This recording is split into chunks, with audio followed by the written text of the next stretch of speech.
Bonjour à tous, bienvenue dans le micro du mercredi 6 novembre 2019. La photo du jour, eh bien, ce sont les présidents Macron et Xi Jinping, le président chinois qui trinque, alors que le président français voudrait donc convaincre la Chine d'ouvrir davantage son marché et qu'on attend toujours les détails sur une éventuelle signature donc du premier accord entre les États-Unis et la Chine. Vous voyez que les marchés actions ont été plutôt attentistes, les marchés européens progressant toutefois de 0,3% en moyenne, et les autres agrégats sont aussi assez stables dans un contexte où, comme le montre ce graphique, eh bien finalement le pire est peut-être derrière nous au niveau de l'activité économique mondiale. Vous voyez, c'est le graphique de l'activité manufacturielle reléguée donc par la banque JP Morgan, même si dans le même temps, comme le montrent ces deux graphiques au niveau donc de la Chine, eh bien finalement la possibilité pour le gouvernement chinois de pousser encore sa croissance est faible, puisque le déficit a été largement utilisé, que vous voyez selon donc le Fonds monétaire international, c'est la courbe de gauche. Eh bien, la tendance de croissance pour les 5 années à venir serait autour de 6% pour donc la Chine et de 4% pour l'économie mondiale. C'est pas si mauvais, mais voilà, ça permet donc aux indices finalement boursiers et dans un contexte toujours de taux d'intérêt très bas, aux bourses donc de progresser.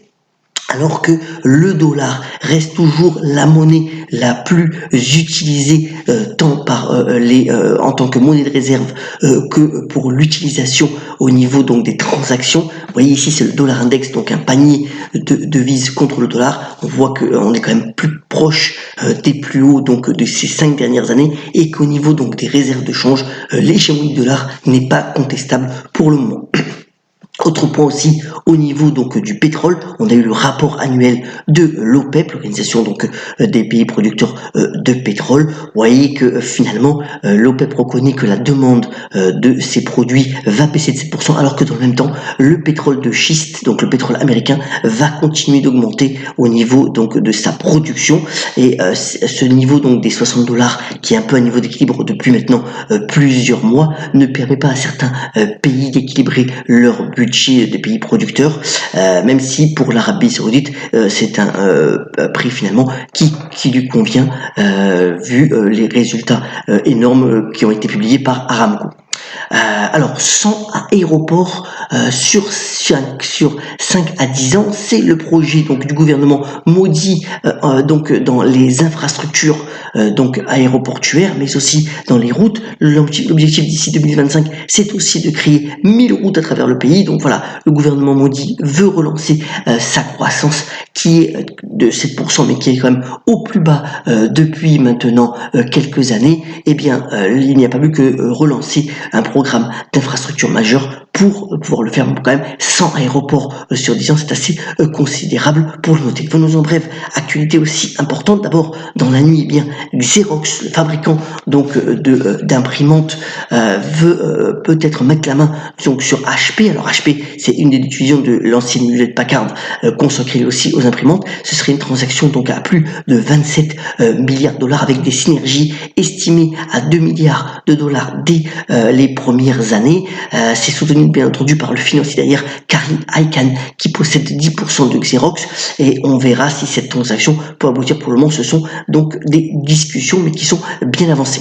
Dans le domaine de la distribution de produits pharmaceutiques aux États-Unis, mais aussi dans d'autres pays, Walgreens pourrait finalement faire l'objet d'un rachat par des fonds de private equity. Ce serait une transaction à plus de 67 milliards de dollars pour une capitalisation hier à 54 milliards. Alors ce serait le plus gros rachat effectué par donc des fonds de private equity.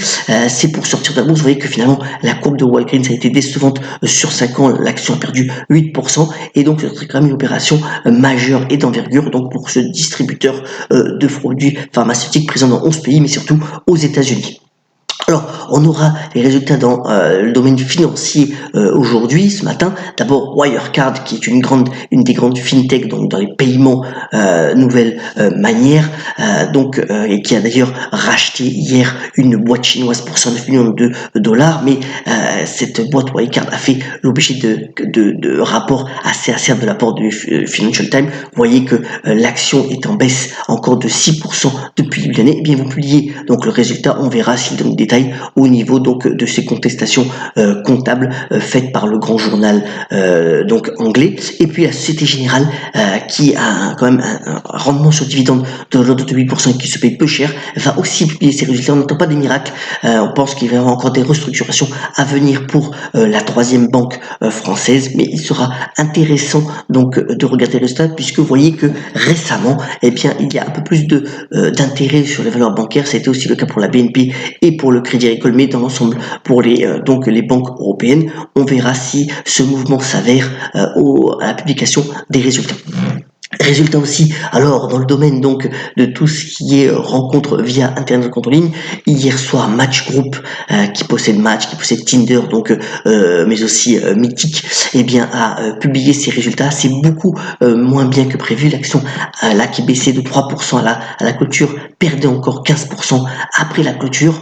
Donc voilà, une situation un peu délicate pour gérer la croissance par rapport à ces sites de rencontres sur internet. Et puis avant l'ouverture cet après-midi, on aura donc les résultats de Capri. Alors Capri, c'est trois marques éponymes, Michael Kors, Jimmy Choo et Versace. Vous voyez que finalement depuis maintenant plus d'un an et le rachat donc par Michael Kors de ces deux enseignes de luxe, eh bien la bourse n'y a pas cru. On verra si les résultats sont à la hauteur et si ça permet finalement de relancer le groupe qui n'a qu'une capitalisation de 5 milliards de dollars, qui se paye aussi peu cher et qui pourrait être aussi une proie pour des groupes comme LVMH ou Kering, puisqu'ils possèdent quand même trois grandes marques. On verra les résultats donc avant l'ouverture.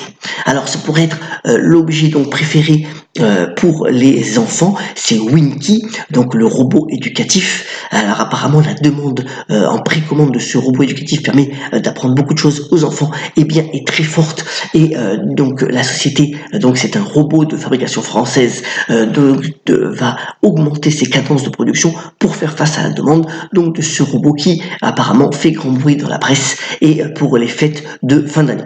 C'est mercredi, alors il y a trois films que j'ai choisis qui sont assez importants. D'abord, eh bien le deuxième film de Nicolas Bedos qui reçoit des critiques très positives de la part donc des grands organes de presse, avec donc un casting extraordinaire et une Doria Tiller au sommet de son art. Finalement, c'est comment concilier passé et présent. Un très beau film donc deuxième film de Nicolas Bedos. Ensuite, un thriller économique, Adulte in the Room. Alors, ça a été réalisé par Costa Gavras, le réalisateur a quand même 86 ans. Cela raconte finalement la négociation de la dette grecque. Alors, c'est inspiré du livre de l'ancien ministre des Finances grec Yanis Varoufakis. Il y a quand même un parti pris. Les critiques sont quand même plus pondérées sur ce film, mais il a le mérite de décrire pendant 6 mois comment sont déroulées ces négociations assez ardues entre finalement la Grèce et l'Union européenne. C'est un peu un huis clos, mais apparemment c'est plutôt intéressant à voir.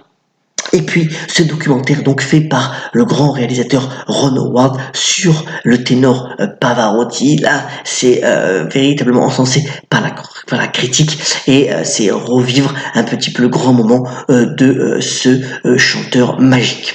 Terminons ce Morning Call par la citation du jour en vous souhaitant une excellente journée. Elle nous vient de la grande psychanalyste Françoise Dolto, et mère d'ailleurs du chanteur Carlos, qui a notamment déclaré: on ne peut pas mentir à l'inconscient, il connaît toujours la vérité. Soyons solidaires, ayons la pêche et passons donc une excellente journée, et à demain sur le Morning Call.